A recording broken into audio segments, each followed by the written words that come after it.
গাজার পরিস্থিতি কতটা ভয়াবহ দেখেন। ইসরায়েল ভিত্তিক দুটি মানবাধিকার সংস্থা তারা বলছে যে গাজায় গণহত্যা চালাচ্ছে ইসরায়েল। একেবারে পরিষ্কার, একেবারে এটার ব্যাপারে কোনো সন্দেহ নেই। ক্ষুধার্ত মানুষকে যেভাবে তারা টার্গেট করে করে মারছে। অনেকে বলছেন যে এই ত্রাণ কেন্দ্রগুলো যেগুলি করা হয়েছে সেগুলি হচ্ছে একটা মৃত্যুকূপ। মানে সেখানে আসা আর মৃত্যুকূপে, অর্থাৎ মৃত্যুকূপে ঝাঁপ দেয়া বা মৃত্যুকে বরণ করা সমান কথা। খুবই টার্গেট করে করে তারা মারছে।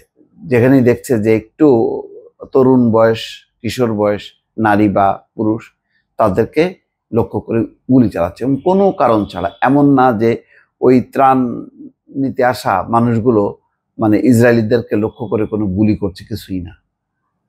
এবং একটা ওপেন একটা লাইসেন্স। তো সেই কারণে ইসরায়েলের মানবাধিকার সংস্থাগুলিও এখন কিন্তু কথা বলতে বাধ্য হচ্ছে। কারণ বিষয়টা কোনো লুকানো না। যদি কোনো মানবাধিকার সংস্থা না বলে তাহলে তো এটা কি কি বলবো, সে তো মানবাধিকার সংস্থা হিসেবে থাকার যোগ্যতাই হারিয়েছে। তারপরেও সাহস করে ইসরায়েলের দুটি যে মানবাধিকার সংস্থা এটা বলেছে, এটা অবশ্যই প্রশংসনীয় ব্যাপার। অত্যন্ত আন্তর্জাতিক সম্প্রদায়ের কাছে এর একটা গুরুত্ব থাকবে যে ইসরায়েলেরই দুটি মানবাধিকার সংস্থা বলছে যে সেখানে ইসরায়েল গণহত্যা চালাচ্ছে।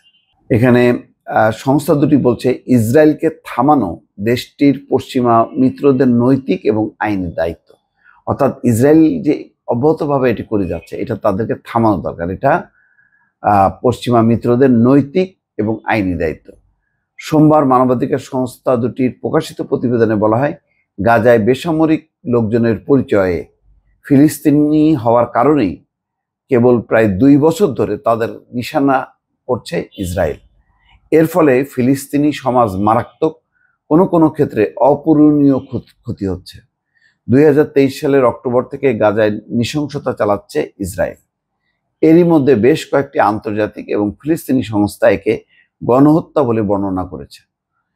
এবার ইসরায়েলের সবচেয়ে প্রভাবশালী দুটি মানবাধিকার সংস্থা এই প্রতিবেদন দেওয়ার পর দেশটির উপর চাপ আরো বাড়বে বলে ধারণা করা হচ্ছে। নিশ্চয়ই এই মানবাধিকার সংস্থাগুলোর রিপোর্টটা আমলে নেবে যে ইসরায়েলেরই মানবাধিকার সংস্থা, প্রভাবশালী দুটি মানবাধিকার সংস্থা বলছে যে গণহত্যা চালাচ্ছে। প্রতিবেদনে গাজায় ইসরায়েলের অপরাধের বিস্তারিত বর্ণনা তুলে ধরা হয়েছে। এর মধ্যে রয়েছে হাজার হাজার নারী, শিশু ও বৃদ্ধ ফিলিস্তিনিকে হত্যা, গণহারে বাস্তুচ্যুত করা এবং মানুষকে অনাহারে রাখা। এছাড়া ইসরায়েলের হামলায় বাড়িঘর সহ বেসামরিক স্থাপনা ধ্বংসের ফলে ফিলিস্তিনিরা স্বাস্থ্যসেবা, শিক্ষা সহ বিভিন্ন মৌলিক অধিকার থেকে বঞ্চিত হচ্ছেন।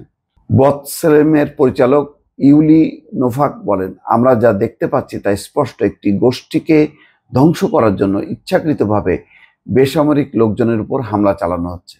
জরুরি পদক্ষেপের আহ্বান জানিয়ে তিনি বলেন, আমার মনে হয় সবাইকে নিজেদের জিজ্ঞাসা করতে হবে গণহত্যার মুখে আপনি কি করবেন। ফিজিশিয়ানস ফর হিউম্যান রাইটস তাদের প্রতিবেদনে গাজায় স্বাস্থ্য ব্যবস্থার উপর ইসরায়েলের হামলার ধারাবাহিকভাবে তুলে ধরার উপর গুরুত্ব দিয়েছেন। অনেক হামলার তথ্য বিস্তারিত আকারে সংগ্রহ করে নথিবদ্ধ করেছে সংস্থাটির নিজস্ব দল। 2023 সালের 7 অক্টোবর সংঘাত শুরুর আগে গাজায় নিয়মিত কার্যক্রম চালাতো সংস্থাটি। এখন বিষয়টা হলো যে পশ্চিমা বিশ্ব কি করছে। মার্কিন যুক্তরাষ্ট্রের সর্বশেষ যেই বক্তব্য ডোনাল্ড ট্রাম্পের, তারা বলল যে হামাস নিজেরাই মরতে চাইছে এবং ইসরায়েল দ্রুত তার কাজটা শেষ করুক, এই কথা বলে আরো উস্কে দেওয়া হচ্ছে। এবং পরিস্থিতি এমন যে শেষ পর্যন্ত যখন নাকি ব্যাপকভাবে অনাহার ক্লিষ্ট মানুষগুলোর চেহারা প্রকাশিত হতে থাকলো, তখন ইসরায়েল নিজেই আবার আকাশ থেকে ত্রাণ কার্যক্রম শুরু করলো। তারপরে জর্ডান, মিশর তারাও শুরু করছে। কিন্তু একদিকে ত্রাণ কার্যক্রম চালাচ্ছে, আর একদিকে হামলা চালাচ্ছে। মার্কিন যুক্তরাষ্ট্র একাই যথেষ্ট ছিল পুরো এই কার্যক্রমটা বা এই গণহত্যাটা ঠেকানোর জন্য একটা উদ্যোগ নেয়া বা নেতানিয়াহুর উপর বলা যে যথেষ্ট, কাল থেকে জন্য আর গণহত্যা না চলে। কিন্তু ডোনাল্ড ট্রাম্প তা বলছে না। তারা হামাসকে এমন শর্ত দিচ্ছে যুদ্ধবিরতির যে শর্ত হামাসের পক্ষে মানা সম্ভব না। তারা জানে যে এটা মানবে না, কিন্তু আন্তর্জাতিক বিশ্বকে বলবে যে এই যে আমরা যুদ্ধবিরতির কথা বলছি, হামাস মানছে না, সুতরাং যুদ্ধ ছাড়া উপায় নেই। যুদ্ধ মানে কি? এটা একতরফা ভাবে প্রতিদিন মানে গাজাবাসীকে হত্যা করে চলছে। এবং মানে তারা কি হামাসের সদস্য নাকি হামাসের সদস্য না, এটার কোনো বাজ বিচার নেই। সাধারণ মানুষকে মারলেও কোনো সমস্যা নেই। ওই যে 1000 জন মারছে হামাসের সদস্যরা, ওটার প্রতিশোধ নিতে নিতে আজকে প্রায় 60,000 ফিলিস্তিনি নিহত হয়ে গেছে এবং প্রতিদিন চলছে এই হত্যাযজ্ঞ। দর্শক ভালো থাকবেন, আল্লাহ হাফেজ।